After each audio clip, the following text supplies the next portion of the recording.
4,500 Union soldiers had gathered against 1,800 Confederate soldiers. It turned out to be one of the worst battles, not because necessarily the loss of lives, but the way some of them were massacred and some of them were so mistreated to make sure that the victory was experienced. You would wonder, what would be the reason for this great slaughter of individuals? Why would these two armies come together to fight? It wasn't for a strategic purpose. The area offered no provisions that the other would be stronger in battle and that the end of the battle would be more quickly experienced, whichever side won. But the battle was about a mineral. It wasn't gold. Actually, more individuals and more wars have been fought and individuals killed over this one thing than even gold. So you wonder, what in the world would this mineral be? What would be these individuals going out and risking their lives and fight and die for this certain mineral? The United States needs 40 million tons of this mineral every year. 40 million tons. Without it, our bodies could not survive. Our blood would not be able to circulate. Our food would not be able to be digested properly. Our muscles would not even respond or react without this substance. This substance is salt. Battles have been fought and nations have come against nations for the benefit of salt more than gold. And we take it for so lightly. 40 million tons of salt is used by Americans every year. I don't know what salt is today. It probably, the last time I bought it was like 10 cents a carton. What is it now? 20. I mean, think about it. We don't talk about how much salt costs, or I've got to go down and stand in line to get some salt, or could you loan me some money, or could I get you some salt while I'm there, but I don't have enough money to pay for my salt this week. Just think about it. Of course, we know that the Roman soldiers were often paid in salt. It was essential for an army that's going out to battle to have a sufficient amount of salt, not only for the food, not only for the nourishment, but for the wounds.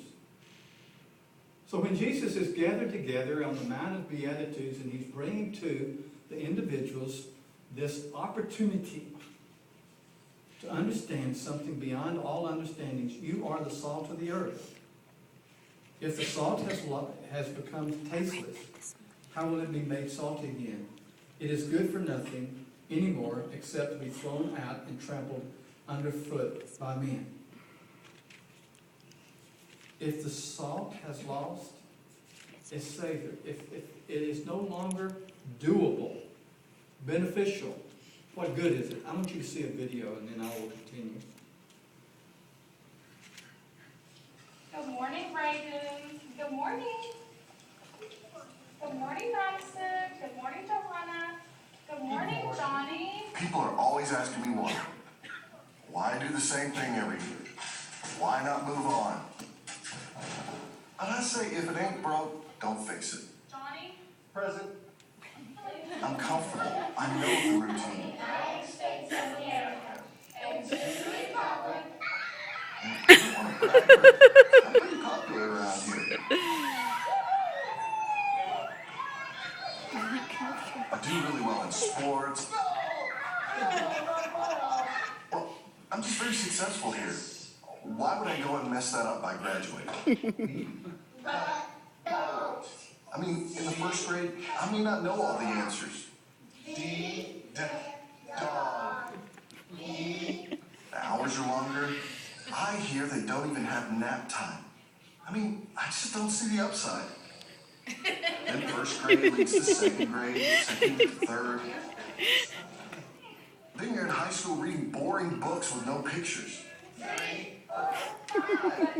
Still hungry. Next thing you know, people expect you to get a job and give up summer vacation. No, sir. I think I found my niche. Thank you very much. Home sweet kindergarten.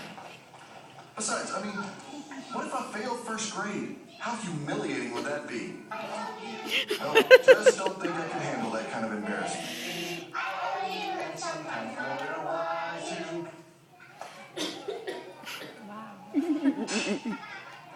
That was not a good choice. Very disappointed.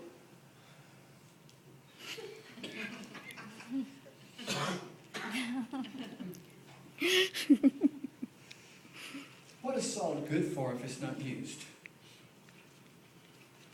Nothing. We've got salt we haven't even used. Jesus says, you are the salt of the earth. But the salt has become tasteless. How will it be made salty again? It's good for nothing. And more except that it be thrown away and trampled underfoot. Let's look at the things that salt does. One thing that we think of is salt adds flavor.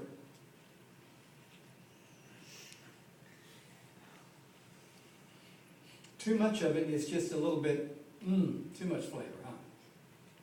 Just enough of it just makes it tasty. Think about what this world would be without Christians, who are the salt of the earth, who make this place tolerable, who enables this world to have taste. Do you know what the saltiest thing in McDonald's is? How many of you would think French fries? And that's the truth. Wouldn't you think it's French fries? Think of it, it's not French fries. So what would be the next tastiest thing if it wasn't French fries? Milkshake. What? Milkshake. The milkshake. Do you know that salt in the milkshake makes it sweeter? Okay, get that semblance. If we are the salt of the earth, and that we make things sweeter, if you want to make something like ice cream sweeter, you put salt in it. Any of you remember sitting on the old ice cream mixer and you turn it until you couldn't turn it more, and then some big guy and he come up and I liked it because I liked to get that first part because it was so sweet, but now I realize it was the salt that had leached into the container that made it really good. If we're the salt of the earth, what would be this world's reactions to one another if we weren't involved?